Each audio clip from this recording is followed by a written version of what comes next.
टमाटर की खेती करने वाले किसान भाइयों के लिए एक बहुत ही बुरी खबर है, क्योंकि एक ऐसा खरपतवार आ गया है जो धीरे धीरे आपकी फसल को खत्म कर देगा और आप आगे के सालों में टमाटर नहीं उगा पाएंगे। ऐसा इसलिए हम कह रहे हैं ना, क्योंकि ये जो खरपतवार है ये बहुत तेजी से फैल रहा है और ये उन्नाव जिले के जो किसान भाई लोग हैं, इस क्षेत्र में हम आए हुए हैं, बहुत बड़े स्तर पर ये फसल में नुकसान पहुंचा रहा है। फसलों को पूरा बैठा देता है, पूरा सुखा देता है। ये क्या करता है, इसकी जड़ों के पास परजीवी होता है, पूरा पोषक तत्व तो खींच लेता है। अब बात करते हैं ये है क्या है।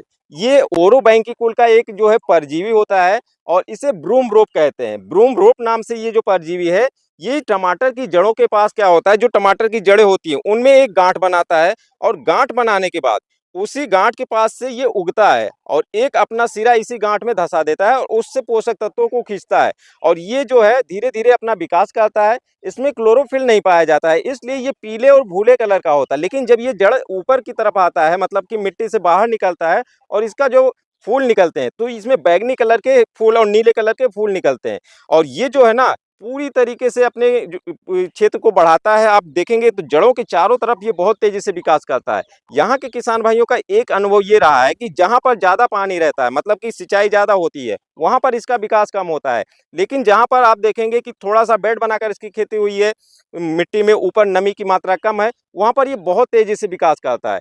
और ये जो परजीवी है ये मिट्टी में कई सालों तक रह सकता है और मिट्टी से एक खेत से दूसरे खेत में फैलता है। अगर आप किसी यंत्र से निराई गुड़ाई कर रहे हैं या खेत की जुताई कर रहे हैं और उसी यंत्र से आप दूसरे भी खेत की जुताई कर देते हैं तो उसमें भी ये फैल जाता है। और ये परजीवी केवल टमाटर में ही नहीं होता है, आलू है, आपका बैगन है, सरसों है और नेनुआ है या तुरई है, इन सब की फसलों पर भी ये परजीवी होता है। तो इसके लिए आप क्या कर सकते हैं, इसका बचाव ही एकमात्र उपाय है। आप अपने खेतों में इन फसलों को ना लगाएं, कुछ सालों के लिए आप दूसरी फसलों को अपना रोटेशन में बनाकर चलें।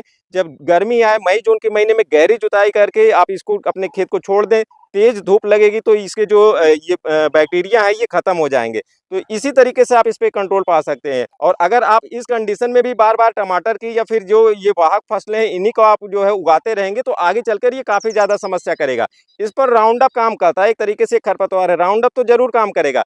लेकिन जब ये परजीवी है, आपका टमाटर है, उसी समय पर ये भी उगेगा, तो आप राउंड अप डालेंगे तो आपका टमाटर भी चला जाएगा। तो इस तरीके से ये बहुत ही विकराल समस्या है, बहुत ही जटिल समस्या है और इससे जो किसान भाई प्रभावित हैं उनको ध्यान रखना चाहिए अपने खेतों में इस तरीके से क्रॉप का रोटेशन ले, ऐसी फसलें उगाएं साल 2 साल 3 साल, ताकि वो जो है ये परजीवी आपके खेतों से धीरे धीरे खत्म हो जाए। फिर आप टमाटर की फसल या फिर इस तरीके की कोई फसल को उगा सकते हैं। तो इन सब बातों का ध्यान रखें और इस तरीके से खेती करें ताकि आप इस खरपतवार से बच सके। अगर आपके भी एरिया में ये लक्षण दिख रहा है तो कमेंट करके जरूर बताएं आप किस एरिया से हैं और आप इससे बचाव के लिए कौन सा तरीका अपना रहे हैं। फिलहाल अगर आपका कोई कमेंट रहता है इसके बारे में तो आप कमेंट करके पूछ सकते हैं, उसकी पूरी जानकारी दी जाएगी। फिलहाल हमारी आज की इस वीडियो में इतना ही, मिलते हैं किसी और वीडियो में, तब तक के लिए नमस्कार।